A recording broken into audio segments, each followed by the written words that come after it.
మహిళలను లక్ష్యంగా చేసుకుని బ్లాక్ మెయిల్ చేసి డబ్బులు వసూలు చేస్తున్న నిందితుడిని గచ్చిబౌలి పోలీసులు అరెస్ట్ చేశారు. సోషల్ మీడియాలో మహిళలను పరిచయం చేసుకుంటున్న నాగతేజ అలియాస్ నాని వారిని లోబర్చుకుని ఫోటోలు వీడియోలు తీసి బ్లాక్ మెయిల్ కు పాల్పడుతున్నాడు.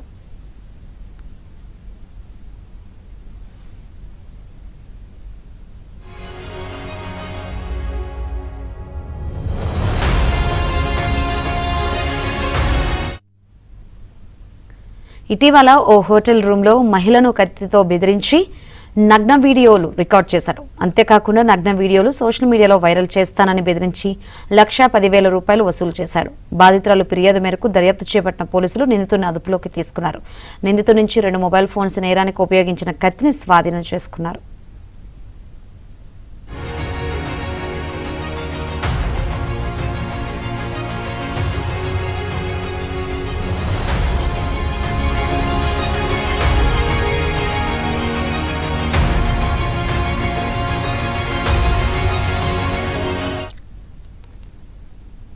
మరిన్ని వివరాలు మా ప్రతినిధి మణికంఠన్ అడిగి తెలుసుకుందాం. మణికంఠ,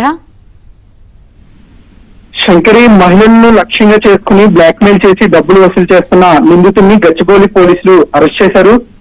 సోషల్ మీడియాలో స్నాప్చాట్ లో మహిళలతో పరిచయం చేసుకుంటూ నాగతేజ అలియాస్ నాని పరిచయమైన మహిళలను లోబర్చుకుని వాళ్ళ యొక్క ఫోటోలు, వీడియోలు తీసి బ్లాక్ మెయిల్ కు పాల్పడుతూ ఉన్నాడు. ఈ నేపథ్యంలోనే డిఎల్ఎస్ ఎదురుగా ఉన్న హోటల్ రూమ్ లో మహిళను కత్తితో బెదిరించి నగ్న వీడియోలు నిందితుడు అయితే రికార్డ్ చేశాడు. అయితే ఆ నగ్న వీడియోలు సోషల్ మీడియాలో వైరల్ చేస్తానని బెదిరించి సుమారుగా ఆమె వద్ద నుంచి ₹1,10,000 అయితే వసూలు చేశాడు ఆ నిందితుడు.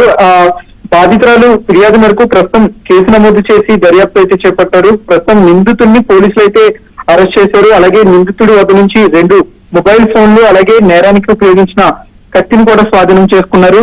ప్రస్తుతం నాగతేజను పోలీసులు అదుపులోకి తీసుకుని పూర్తి స్థాయిలో విచారిస్తూ ఉన్నారు. ఎప్పటి నుంచి ఈ బెదిరింపులకు పాల్పడుతున్నారు, ఇప్పటి వరకు ఎంతమంది మహిళలను లోబర్చుకుని వాళ్ళ వద్ద డబ్బులు వసూలు చేశాడనే దానిపై కూడా పోలీసులు అయితే ఆరా తీస్తూ ఉన్నారు. మరోవైపు ఎవరైతే బాధితులు ఉన్నారో వాళ్ళు పోలీస్ స్టేషన్ కు రావడానికి వెనకాడుతున్న నేపథ్యంలో ప్రస్తుతం ఆ బాధిత మహిళల వివరాలను కూడా గోప్యంగా ఉంచి వాళ్ళ యొక్క వివరాలను అయితే పోలీసులు ఆ మహిళా టీం అధికారులు అయితే సేకరిస్తూ ఉన్నారు. సుమారుగా నాగతేజ అనేక మహిళలను లోబర్చుకుని వాళ్ళ యొక్క వీడియోలను రికార్డ్ చేసి వాళ్ళను బెదిరించి ఈ వీడియోలన్నీ కూడా డబ్బులు ఇవ్వకపోతే వీడియోలన్నీ కూడా సోషల్ మీడియాలో అప్లోడ్ చేస్తానంటూ బెదిరింపులకు పాల్పడి పెద్ద మొత్తంలో డబ్బులు కాజేసినట్లుగా తెలుస్తోంది. ప్రస్తుతం ఆ బ్యాంక్ స్టేట్మెంట్ల ఆధారంగా ప్రస్తుతం నిందితుడిని విచారిస్తున్నారు. శంకరి.